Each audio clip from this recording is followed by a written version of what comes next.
Биз жылуулукту домго чапарып беребиз.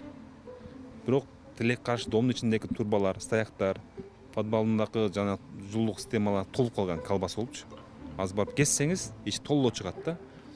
Ошон үчүн элге дагы азыртан биз айтабыз. Мен ошонун 100% кылып оңдобо, 50%ын биз мере берели деп атабыз да. Ошол мисалы 100 миң кетсе, 50 миң сом биз берели. Ошон үчүн домдо жашаган, бийик кабатта үй жашаган элдерге кайрылам. Азыртан мына бир ай убакыт бар дагы. Биз 10дон ашык дом оңдодук. Мына Ош шаары эли жылына 24 миң тонна көмүр керектелет. Бул жеке үйлөр. Азыр бир 70% biz Oş şаарында 15 жерге көмір сатуучу пункттар өчтүрүп атабыз.